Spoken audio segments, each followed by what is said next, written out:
Hi guys, it's Mina here, and today I'm back! I have not been here in so long. Today we are going to read Diary of a Wimpy Kid for the second time in this year. Alright, so let me transport you to the living room in 3, 2, 1. Alright, so now we're in the living room, and last time I checked we stopped at page 5. Yeah, we stopped at page 5. Alright, let's go to page 6. Man, I don't know what is up with girls these days. It used to be a whole lot simpler in elementary school. The deal was, if you were the fastest runner in your class, you got all the girls. And in the 5th grade, the fastest runner was Ronnie McCoy. Here's a picture. Nowadays, it's a whole lot more complicated. Now it's about the kind of clothes you wear, or how rich you are, or if you have a cute butt or whatever. Well, that's just disgusting. Well, anyways, and kids like Ronnie McCoy are scratching their heads, wondering what in the world happened. The most popular boy in my grade is Bryce Anderson. The thing that really stinks is that I've always been into girls. But kids like Bryce have only come around in the last couple of years. I remember how Bryce used to act back in elementary school. Girls are stinky poos. Yeah. I don't think girls are stinky poos. I don't know what is going on now. Okay, anyways. But of course now I don't get any credit for sticking with the girls all this time. Like I said, Bryce is the most popular kid in our grade. So that leaves all the rest of us guys scrambling for the other spots. The best I can figure is I am somewhere around 52nd or 53rd this year, most popular this year. But the good news is that I'm about to move up one spot because Charlie Davies is above me and he's getting his braces next week. I tried to explain all this popularity stuff to my friend Rowley, who's probably hovering right around the 150 mark, by the way, but I think it just goes in one ear and out the other with him. Wednesday. Today we had phys ed, so the first thing I did when we... Oh wait, I haven't done these pictures.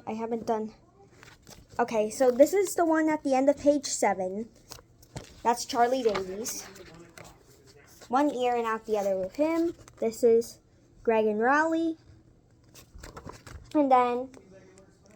Today we had phys ed, so the first thing I did when I got outside was sneak off to the basketball court to see if the cheese was still there. And sure enough, it was. Why is there cheese on the blacktop, though? Who put it there? That piece of cheese has been sitting on the blacktop since last spring. I guess it must have dropped out of someone's sandwich or something. After a couple of days, the cheese started getting all moldy and nasty. Nobody would play basketball on the court where the cheese was, even though that was the only court that had a hoop with a net. Why do the others not have a hoop with a net? Huh? Then one day, this kid named Darren Walsh touched the cheese with his finger, and that's what started this thing called the cheese touch. It's basically like the cooties. If you get the cheese touch, you're stuck with it until you pass it on to someone else. This is probably like Darren Walsh or something, and then they're all screaming ah! It's the person that has the cheese touch! You guys did not just see that. Anyways, the only way to protect yourself from the cheese touch is to cross your fingers.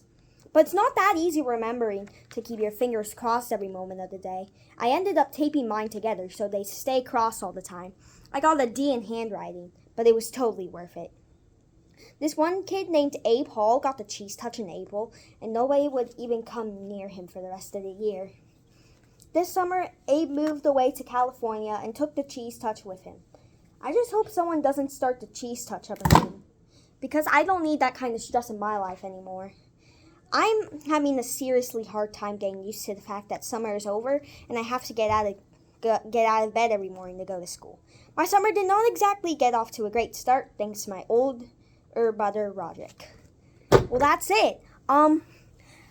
First of all, I would like to give a shout out to It's Your Girl Nora for shout outing me, and I also made some fan art for her. Here it is. My Mic, My Rules, Kindness Rules, and Stage Light Dreaming. Thank you for watching, guys. I'll see you next time. Goodbye!